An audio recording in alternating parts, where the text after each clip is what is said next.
Oi pessoal, tudo bem? Hoje eu vou explicar para vocês como funciona a indicatriz de Tissot.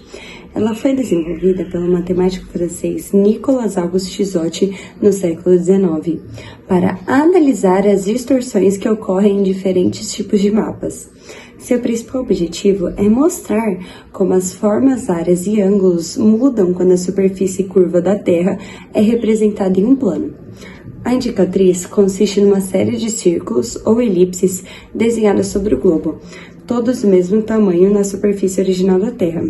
Quando essa superfície é projetada em plano, os círculos se deformam, permitindo visualizar as distorções resultantes. Em algumas projeções, como as equivalentes, os círculos permanecem como círculos perfeitos, sem alteração. Em outras, que causam distorções, os círculos se transformam em elipses, mudando área, ângulos e distâncias. As distorções podem ser classificadas em 3 tipos principais. A distorção angular mostra como os ângulos entre direções do globo são afetados na projeção. Projeções como a de Mercator mantêm os ângulos, mas não as áreas. A distorção de área indica como as áreas podem ser aumentadas ou diminuídas. Projeções equivalentes preservam as áreas, mas distorcem as formas. Por fim, a distância linear relaciona-se com a alteração das distâncias em diferentes direções. Assim, a indicatriz de Tissot é essencial para entender as limitações e características das diferentes projeções cartográficas. Aplicabilidade na cartografia. A indicatriz de Tissot é uma ferramenta valiosa na cartografia, especialmente para escolher a projeção cartográfica mais adequada ao objetivo do mapa. E suas principais aplicações incluem: primeiro, análise de projeções. A indicatriz, ela permite que os cartógrafos e os geógrafos, eles comparem as projeções diferentes, entendendo a intensidade e os tipos de distorção de cada uma. Segundo, desenvolvimento de novas projeções.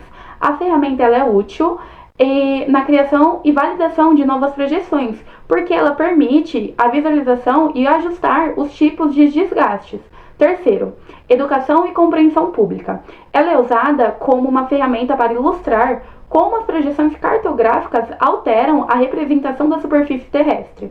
Logo, a indicatriz de Tissot ela é essencial para uma cartografia e ela é precisa e informa, guiando as escolhas de projeções para equilibrar a necessidade de área, fórmula, ângulo e distâncias em diferentes tipos de mapas, além que ela indica as distorções do mapa. A indicatriz de Tissot ajuda na análise das distorções ao fornecer uma representação visual das mudanças nas áreas, ângulos e formas em diferentes locais do mapa. Isso é feito pela transformação de círculos imaginários ou elipses em uma superfície esférica da Terra em formas correspondentes na projeção cartográfica. Esse procedimento ajuda a identificar regiões com menor distorção, locais onde o círculo da indicatriz mantém uma forma circular representam áreas de mínima distorção, úteis para destacar regiões que devem ser representadas de maneira precisa. Distorções específicas, angular, de área ou linear. Ao observar a forma e orientação das elipses geradas pela indicatriz, é possível identificar quais distorções predominam na projeção. Em projeções conformes, por exemplo, a de Mercator, os círculos mantêm sua circularidade, indicando preservação de ângulos, mas podem aumentar de tamanho, indicando distorção de área. Essas informações orientam o cartógrafo a selecionar ou ajustar uma projeção que melhor atenda às necessidades de precisão em determinado aspecto, forma, área, ângulo ou distância. Em projetos de mapeamento mundial ou regional, por exemplo, a indicatriz de Tissot pode revelar que uma projeção precisa ser reescalonada ou modificada para atenuar a distorção de área em latitudes elevadas. A projeção de Mercator é um exemplo clássico, onde a indicatriz de Tissot evidencia distorções significativas. Essa projeção é do tipo conforme, o que significa que ela preserva os ângulos e, por consequência, a forma local em uma escala infinitesimal.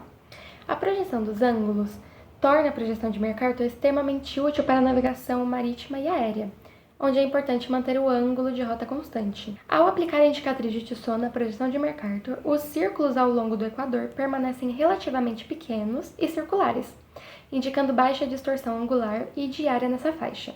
No entanto, à medida que se movem para latitudes mais altas, os círculos se expandem gradualmente e aumentam de tamanho, mantendo forma circular, mas representando uma distorção crescente de área.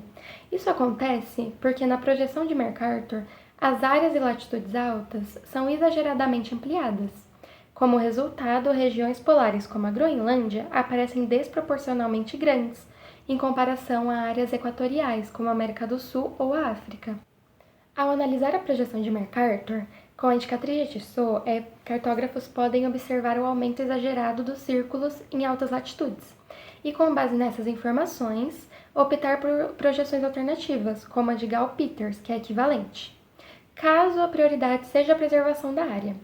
Em mapas onde a conformidade angular é menos importante, a escolha de uma projeção equivalente pode reduzir essa distorção de área e fornecer uma representação mais proporcional dos continentes.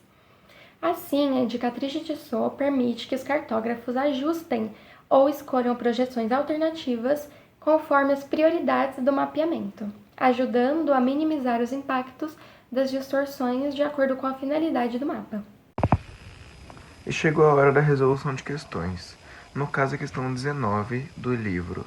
E antes da questão em si, é necessária a leitura de um texto que fala um pouquinho sobre a indicatriz de Tissot.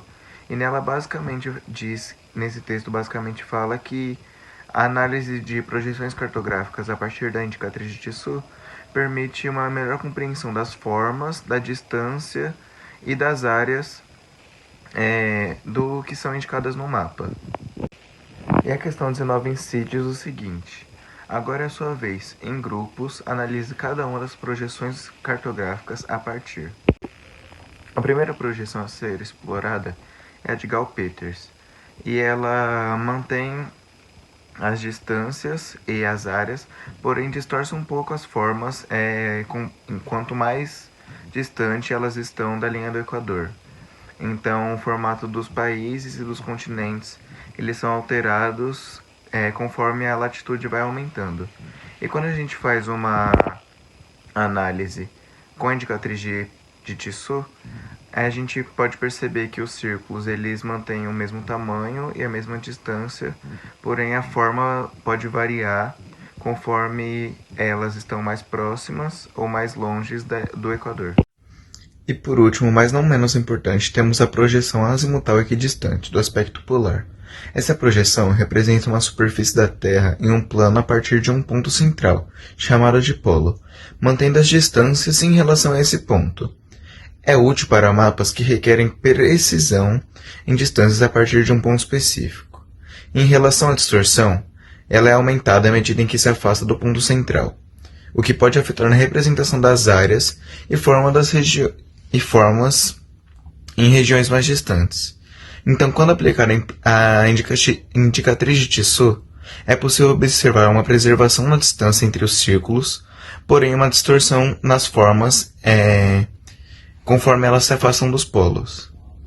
Em seguida, temos a projeção de Albers, que trata-se de uma projeção cônica que mantém a área, sendo útil para representar regiões extensas como continentes ou países, e é frequentemente usada para mapas temáticos, pois preserva a proporção de área, embora as formas possam ser distorcidas nas bordas. As distorções são minimizadas em torno dos paralelos padrão, mas aumentam à medida em que se afastam desses paralelos. E eu vou ficando por aqui, pessoal. Por hoje é só isso. Eu espero que vocês tenham gostado e muito obrigado pela atenção.